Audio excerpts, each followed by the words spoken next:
하나님 말씀 함께 나누시겠습니다. 오늘 하나님 말씀 창세기 6장 5절에서 12절까지의 말씀입니다. 창세기 6장 5절에서 12절까지 말씀 함께 보시겠습니다.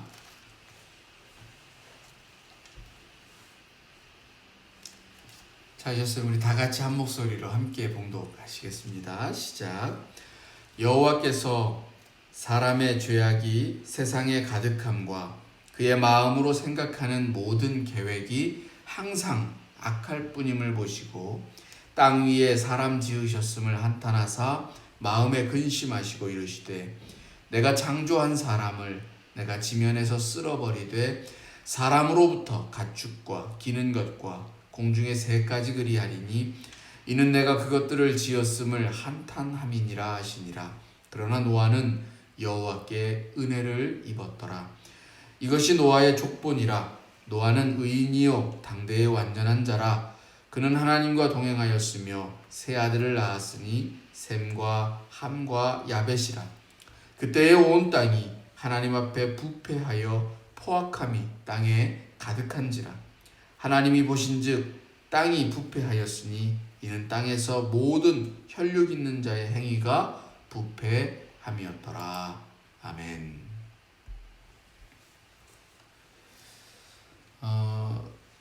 수요 사경회 말씀을 이렇게 준비를 하면서 요즘에 창세기를 또 다시 한번 보고 있는데요. 읽어가던 중에 오늘 6장에 있는 노아의 이야기 속에서 문득 눈에 띄는 구절이 있어서 여러분과 함께 나누려고 합니다.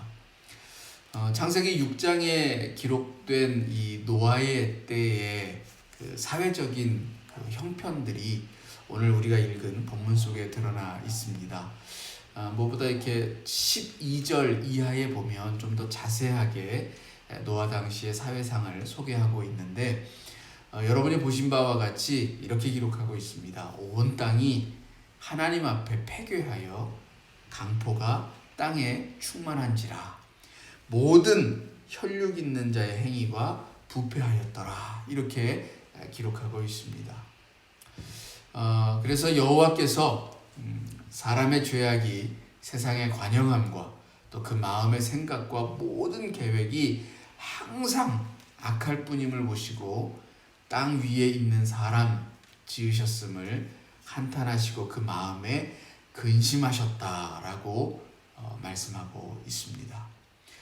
이것을 보니까 이 시대가 얼마나 악하고 또 죄악이 관영했던 그런 시대였던가를 충분히 짐작할 수가 있습니다. 그런 가운데 이런 말씀도 있습니다. 오직 노아는 하나님의 은혜를 입어서, 또 노아는 의인이요 당세의 완전한 자라 하나님과 동행하였고, 이렇게 말씀하고 있는데, 말하자면 노아는 죄악이 관영한 그런 어둠의 시대의 한복판을 살아가고 있으면서도 하나님의 은혜를 입었다. 그래서 의인의 생활, 또 최선의 빛된 그런 삶을 살았다라고 우리들에게 들려주고 있는 것입니다. 노아의 시대는 하나님께서 지으신 모든 사람과 육축들, 공중에 나는 새들을 홍수로 멸하시기로 그렇게 작정하실 만큼 악하였다라는 것입니다. 자기 손으로 지으신 그 생명을 멸한다 라고 하는 것은 가히 그 악이 극에 달하였다라고 볼 수가 있습니다. 여러분 생각해 보세요. 어느 부모가 자기 자식을 이렇게 죽일 수가 있겠습니까? 노아의 시대는 그럴 정도로 굉장히 악하였다라고 하는 것입니다. 그런 극악무도한 세상에 대하여서 하나님께서 정의를 실현하신다라고 하는 그 사실을 좀 더 강조하고 있는 그런 시대적 정황을 말해주고 있습니다. 오늘 말씀드리고 싶은 것은 하나님이 죄악을 싫어하시고 정의를 기뻐하신다라고 하는 그런 신정론에 관한 것이라기보다는 이 죄악으로 가득한 세상, 그래서 모든 사람들이 당연하게 여기면서 악을 행하는 그런 시대에 우리는 어떤 삶을 살아가야 하는가라고 하는 것에 대한 것입니다. 노아는 자신이 처한 그런 시대적인 상황과는 달리 의인의 삶, 온전한 사람의 삶, 하나님과 동행하는 생활, 쉽게 말하면 최선의 삶을 살아갔다라고 하는 것입니다. 다른 사람들의 보기에는 처세에 뒤처지고 바보 같아 보이고 어리석어 보이는 삶으로 비추어졌을 것입니다. 어둠으로 가득한 세상에서 교교하게 그 어둠을 밝히는 빛의 삶을 살아간다라고 하는 것은 결코 쉽지 않습니다. 그러나 신앙인의 삶은 구별된 자의 삶입니다. 구원받은 자의 다른 이름은 바로 구별된 자입니다. 오직 자기 유익만을 위해서 살아가는 세상에서 이웃과 공동체를 생각하면서 때로 자기를 희생할 수 있는 자가 바로 구별된 자입니다. 참 신앙인의 모습은 여러분 어둠 속에 있을 때에 더욱 빛이 나야 하는 법입니다. 우리가 흔히 얘기하듯이 어떤 사람의 진면목은 어느 때에 드러나는가? 모두가 다 좋을 때에 드러나는 것이 아닙니다. 어려움과 고난에 처해 있을 때에 그 사람의 진가를 알 수가 있는 것입니다. 우리가 친구나 가족이라고 하는 이름이 가슴 뭉클하게 다가오는 때가 언제인가? 바로 고난 속에서 함께 그 고난을 헤쳐나갈 때라는 것입니다. 불의에 타협하지 않고 의의 삶을 살았을 때에 그 진가는 언젠가 분명 제대로 평가받는 날이 올 것입니다. 설사 세상에서는 그렇지 않다 하더라도 분명 하나님 앞에 서는 때에는 그것을 인정받고 또 그 제대로 된 하나님의 칭찬이 있을 줄로 믿습니다. 네, 여러분 가만히 생각해 보면 그 어둠 속에서 빛으로 살아가는 그런 그 삶이 분명 노아만은 아닐 것입니다. 그 성경을 읽다 보면 수많은 인물들, 특별히 이 히브리서 11장에서 기록하고 있는 이 모든 신앙의 용사들의 생활상들을 묵상하여 보면 그들이 다 이 노아와 같은 비슷한 그런 삶을 살아간 것을 알 수가 있습니다. 믿음의 조상이 되는 아브라함을 한번 생각해 보시기 바랍니다. 아브라함이 산 시대를 떠올려 보면 영적으로 캄캄한 암흑의 시대였습니다. 온 천지가 우상으로 가득했던 시대였습니다. 그러나 그런 시대에 아브라함은 하나님의 은혜를 입었습니다. 그래서 하나님의 부름을 받았고 우상을 만드는 그 중심이 되었던 갈대아 우르를 떠나서 하나님의 약속하신 땅으로 가게 되었습니다. 그는 가는 곳마다 하나님께 예배하는 예배의 제단을 쌓았습니다. 가장 암흑한 시대에 광명의 삶을 살아간 것입니다. 그렇게 해서 그는 믿음의 조상이 되었습니다. 요셉은 또한 어떠합니까? 그는 자신이 처해 있는 그 상황이나 환경이 선하였기 때문에 믿음의 삶을 살아간 것이 아닙니다.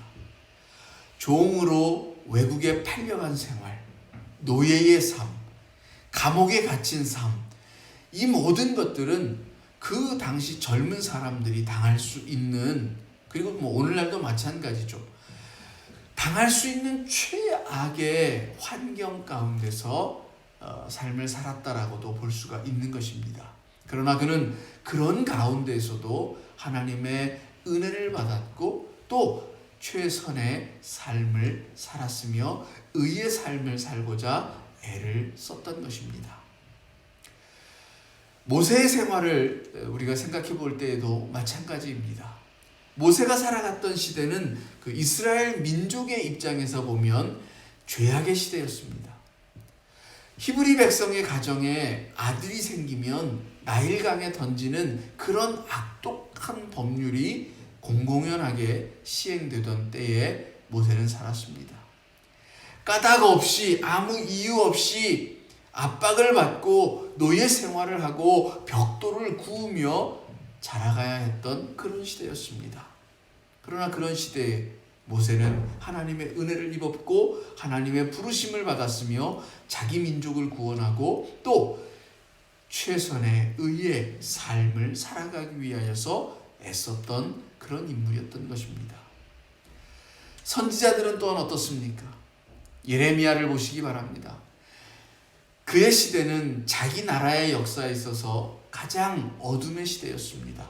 그래서 눈물의 시대를 살아갔던 사람입니다. 망국의 비애를 온 몸으로 맞이해야 했던 눈물의 선지자였습니다.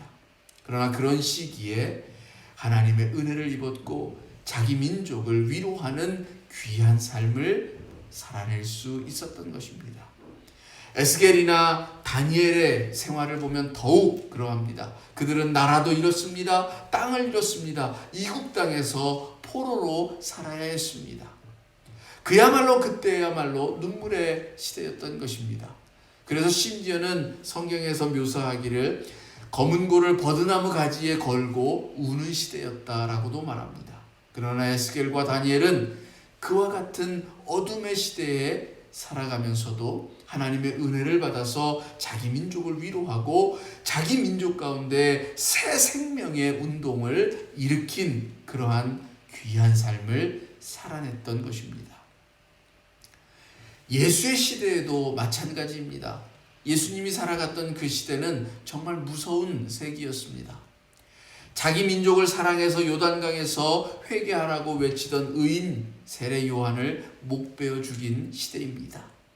하나님이 약속하시고 보내신 예수 그리스도를 십자가에 못 박아 죽인 그런 시대였습니다.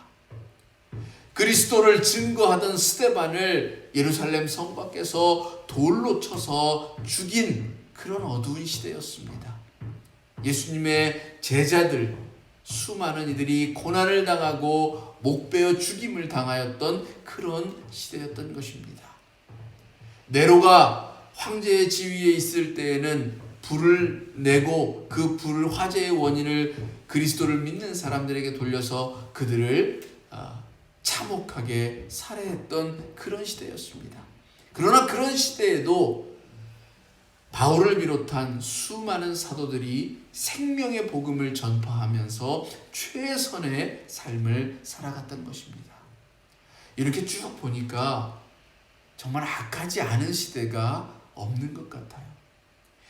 죄악으로 가득했던 그런 관영한 그런 시대가 없지 않았던, 그러니까 없는 그런 때가 없는 그런 세상인 것 같습니다.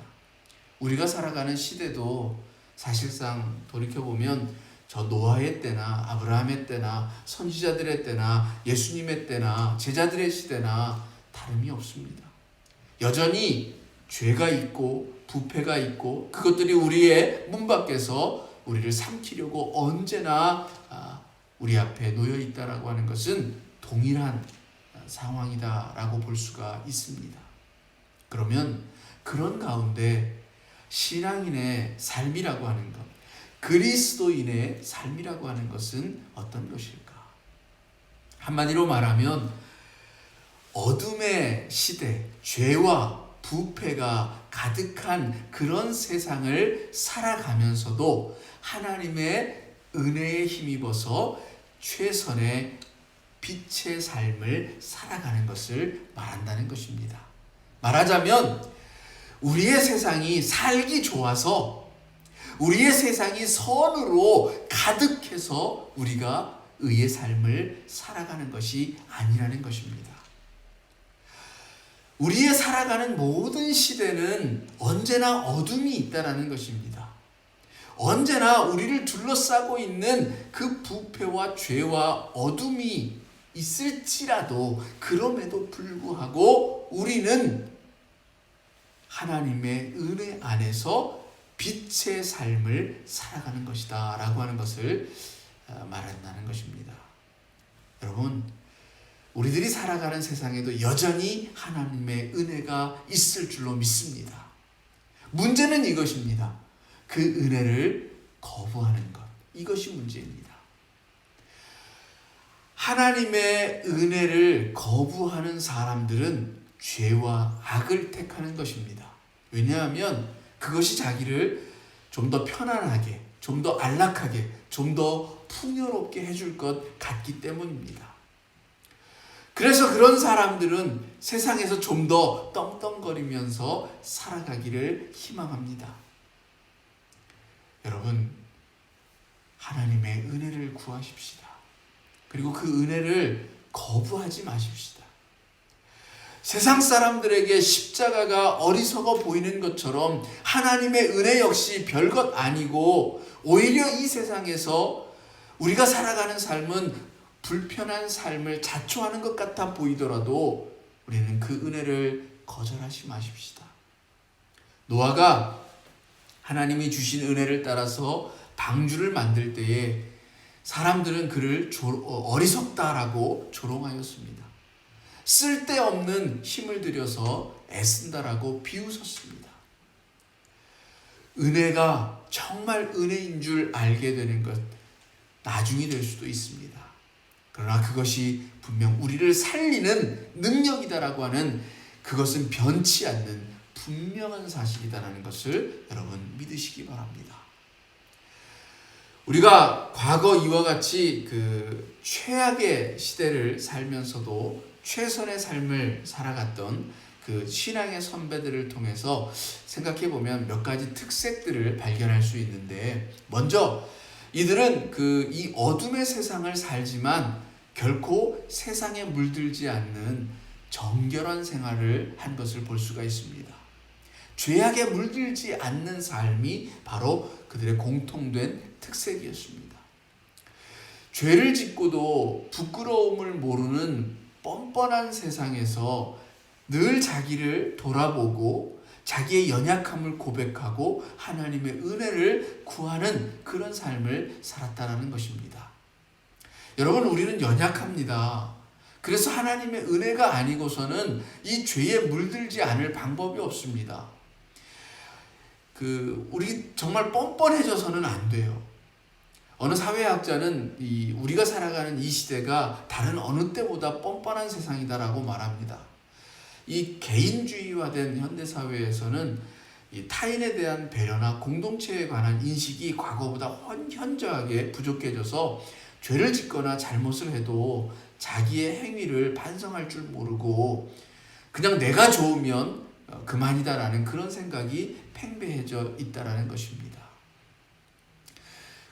주중에 미국에서 백인 경찰에 의해서 흑인이 무고하게 이렇게 목이 눌려서 사망하는 그런 사건이 있었습니다. 그로 인해서 지금 많은 폭동이 벌어지고 있는데, 사실 그 억울한 죽음에 대하여서 우리는 분노합니다. 그러나 그 분노를 표출하는 그 방식에 있어서도 좀 더 죄악스러운 그런 방법이 아니라 정말 온전하고 또 선하게 그런 모습들을 표출할 수 있어야 할 터인데 그러지 못해서 좀 안타까움이 있습니다.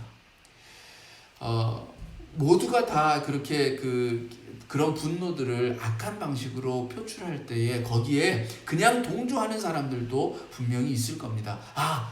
저래도 되는가 보다. 그래서 약탈을 하고 상점을 털고 그 과정에서 또 무고한 사람들에게 피해를 입히고 상해나 또 아픔을 가져다 주는 일들이 발생하는 것을 보면 참 안타까워진다는 것입니다. 우리는 그런 삶을 살아가서는 안 될 것입니다.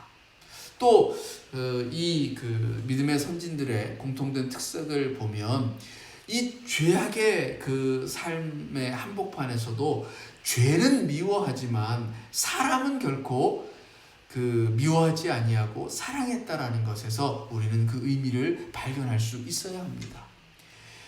죄는 참여하지 않았지만, 죄는 책망하고 비판하였지만 그 죄에 쌓인 사람들을 불쌍히 여기고 그들을 구원하기 위하여서 늘 애를 썼다라는 것입니다. 다시 말하면 사랑과 봉사의 삶을 살았다는 것입니다. 모든 사람들이 나와 달리 죄악의 삶을 살아간다라고 정죄하고 비판만 하고 있었던 것이 아니라는 것입니다. 오늘 우리가 의인 되어진 삶을 살아가면 종종 이런 실수를 할 때가 있어요. 나만 의인인 것처럼 착각하고 나만 깨끗한 사람인 것처럼 그렇게 여겨지고, 그런 우월의식이 우리로 하여금 걸려 넘어지게 하여서 사람들을 비판만 하고 저들에게 정죄만 하는 그런 모습을 보일 때가 있다라는 것입니다. 그러나 그것은 하나님의 성령의 은혜를 입은 자의 모습이 아니라는 것입니다. 우리는 그럴수록 더욱 사람들을 불쌍히 여길 수 있어야 하고, 그들의 영혼과 삶을 가엾게 여기고 민망히 여기는 마음을 가지고 사랑하며 도와주며 그들을 위해 기도하는 그런 모습이 있어야 한다는 것입니다. 예레미야만 생각해 보더라도 그가 이 죄악의 시대를 살아가고 있었던 수많은 그 사람들, 그리고 그 악을 행하면서도 뻔뻔하게 그 악인 줄 모르고 살아갔던 사람들을 향하여서 얼마나 많이 책망하였습니까? 왕들의 죄악을 책망하였고, 제사장들의 죄악을 책망하였고, 일반 백성들의 음란과 사치와 불의와 거짓과 우상숭배들을 얼마나 많이 책망하였습니까? 그러나 그와 마찬가지로 또한 얼마나 많이 백성들을 사랑하며, 그래서 그들과 함께 울고 그들과 그 운명을 같이 하고 그들을 죄 가운데서 구원하기 위하여서 애썼는가 하는 것입니다.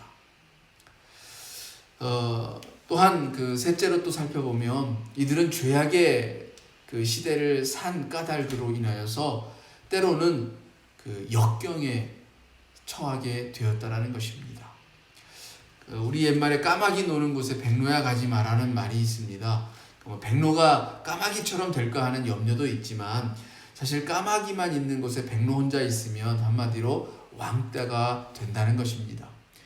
부패한 사회에서 혼자 청렴결백하면 이렇게 소외를 당하기가 쉽습니다. 그러므로 자연히 난관에 부딪히기가 십상입니다. 핍박이 있기 마련이고 어려운 일을 많이 당하였기도 합니다. 그렇다고 해서 그들의 마음이 상한 것만은 아닙니다. 그런 가운데서도 하나님의 은혜를 힘입어서 그 마음에 기쁨과 즐거움이 충만해 있고, 그래서 하나님께 감사의 삶을 살아냈다라는 것입니다. 사도 바울을 생각해 보면 그가 말하는 것처럼 환난 중에도 우리가 즐거워함은 환난이 인내를 낳고 인내가 연단을 낳고 연단은 소망을 이루게 하는 줄을 우리가 압니다 라고 하는 것을 말해주고 있습니다. 그 역시 감옥에 앉아서 장차 순교를 당할 것을 예감하면서도 빌립보 교인들에게 글을 쓸 때 항상 기뻐하라고 그렇게 격려하였던 것입니다. 역경과 환난과 어려움 속에서도 믿음의 삶을 살아간다는 것은 그 눌림을 받는 것이 아니라 오히려 심령 속에 있는 그 자유함을 누리고 화평과 즐거움과 감사와 만족으로 가득한 삶을 살아내는 것입니다. 하박국 선지자는 3장 17절에서 우리들에게 노래하며 들려주죠. 비록 무화과가 무성치 못하여 포도나무에 열매가 없으며 감람나무에 소출이 없으며 밭에 식물이 없으며 우리의 양이 없고 외양간에 송아지가 없을지라도 나는 여호와를 인하여 즐거워하며 나의 구원의 하나님을 인하여 기뻐하리로다. 이것이 바로 내적 충만한 삶, 성령 충만의 삶이라는 것입니다. 우리가 성령을 구하고 그 성령이 우리 안에 임하여지기를 간구하는 것은 어둠의 시대를 빛으로 살아가기 위해서는 반드시 하나님의 은혜가 필요하기 때문인 것입니다. 또 넷째로 이들의 삶을 살펴보면 그야말로 그들의 삶이 정말 미미한 생활처럼 보여집니다. 그러나 지내고 보면 이들이야말로 새 역사를 만들어내는 창조적인 삶을 살았다는 것을 알 수가 있습니다. 아브라함 갈대아 우르와 하란을 떠나서 모든 친척들을 버리고 고향 땅을 버리고 하나님이 약속하신 땅으로 나아갈 때에 그의 행색을 생각해 보면 정말 얼마나 초라해 보입니까? 그는 험난한 광야의 생활을 살아갔습니다. 일생도록 천막 아래서 살아가며 나그네의 삶을 살았습니다. 그러나 이제 와서 돌이켜보면 그야말로 그는 새로운 하나님이라고 하는, 그리고 우상이 아닌 정말 진실된 하나님을 만나는 그런 창조적인 삶을 살아갔다라고 하는 것을 보게 되어집니다. 요셉의 생활이 그랬고 모세의 생활이 그랬습니다. 여러분, 베드로와 요한이 또 바울이 바나바가 이곳저곳으로 다니면서 복음을 전파한 일이 세상 사람들의 눈에는 크게 보이지 아니했습니다. 아마 그 당시 신문이 있었다고 하면 그들이 전하는 그런 행적에 대하여서 아무런 기사가 나지도 않았을 것입니다. 그러나 지금 그 당시에 그들의 미미한 삶이, 그 당시 이 유럽과 그 소아시아 땅에 그들이 행한 큰 그 생명의 운동이 오늘날 돌이켜볼 때에 얼마나 크고 위대한가를 알 수가 있지 않습니까? 여러분, 그런 창조적인 삶, 큰 생명의 생활을 한 이가 누구였습니까? 당시의 황제들입니까? 아닙니다. 그 세기를 산 정치가들이었습니까? 아닙니다. 철학가들이었습니까? 아닙니다. 오히려 정말 미미한 듯 보였던 사도들의 삶이 바로 오늘날 2000년 후에 지금 우리가 살아가고 있는 이 땅의 모습을, 또 이 땅의 생활상을 그야말로 혁명처럼 만들어놓은 그런 삶이 아니었습니까? 어느 그리스도인이 이런 시로 노래합니다. 한 걸음이 당신을 그리 멀리 데려다 주는 것은 아니어도 당신은 계속 걸어가야 합니다. 한마디 말로 당신 자신을 다 설명하는 것은 아니어도 당신은 계속 말해야 합니다. 한 인치가 당신을 크게 자라게 하는 것이 아니어도 당신은 계속 자라가야 합니다. 하나의 행동이 모든 것을 이루어 놓는 것은 아니어도 당신은 계속 행해야 합니다. 그렇습니다. 오늘 우리가 행하는, 그리고 우리가 나아가는 한 걸음의 그 모습은 아주 작고 미미한 것처럼 보이지만 언젠가 정말 모든 이 세상을 바꾸는 놀라운 변혁의 단초가 되어질 것임을 믿습니다. 사도 바울은 디모데 후서 3장 1절 이하에서 말세에 고통하는 때가 이를 텐데 그때는 죄악의 그 관영한 그런 시대가 될 것이다 라고 경고하면서 우리들에게 부탁하기를, 너희는 이 같은 자들에게서 돌아서라. 너는 배우고 확신한 일에 거하라. 이 시대가 이와 같이 최악의 시대가 될 터인데 너희들은 그런 때에도 마음을 지키고 확실한 믿음 위에 거해서 빛의 삶을 살아가라 라고 말하고 있습니다. 여러분, 신앙의 삶이라고 하는 것은 우리가 살아가는 이 시대가 빛이고 선하고 의로 가득해서 신앙의 생활을 살아가는 것이 아니라는 것을 깨닫게 됩니다. 하나님의 은혜를 구하시기 바랍니다.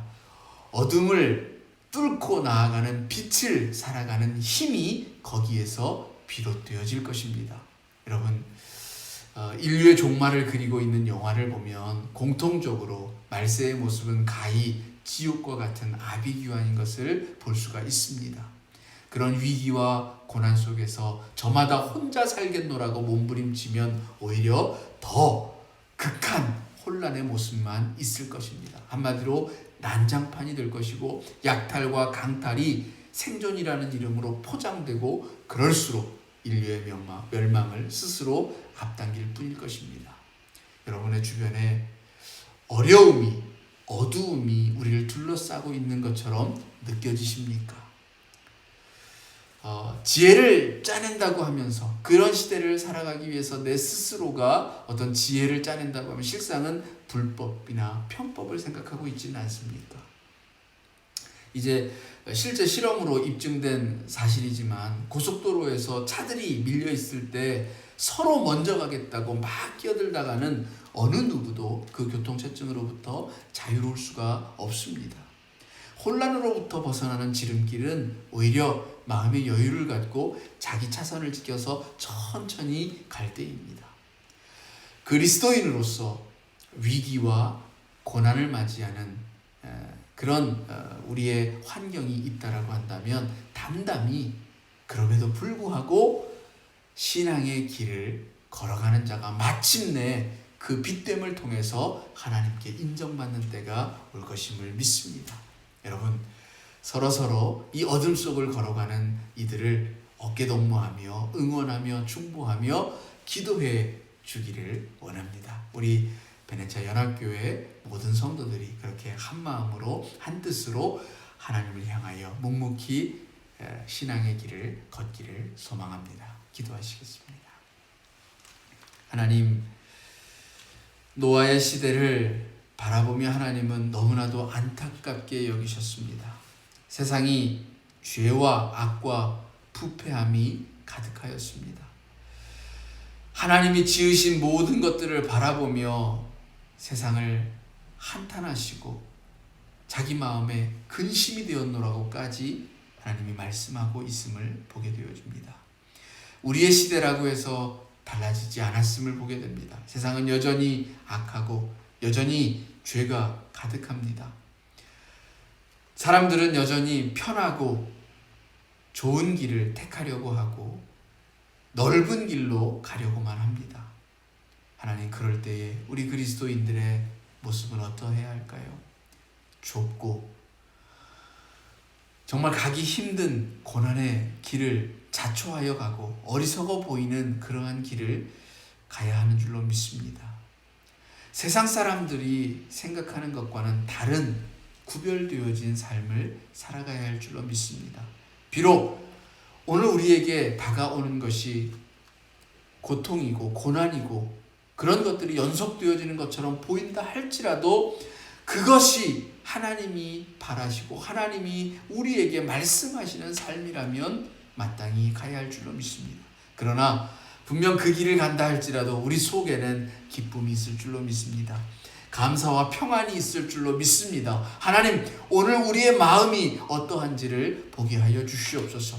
우리의 마음 가운데 성령이 주시는 내적인 평안함이 있습니까? 하나님, 그렇다면 우리의 길을 묵묵히 계속해서 걷게 하여 주시옵소서. 우리 가운데 역사하시는 그 하나님의 은혜가 여전히 빛된 삶을 살아가게 하실 줄로 믿습니다. 우리는 연약하나 우리 안에서 역사하시는 그 하나님의 능력은 무한하시기 때문인 줄로 오늘도 고백합니다. 하나님, 저희와 함께 동행하시옵소서. 저희를 지키시고 주의 선하신 팔로 붙잡아 주시옵소서.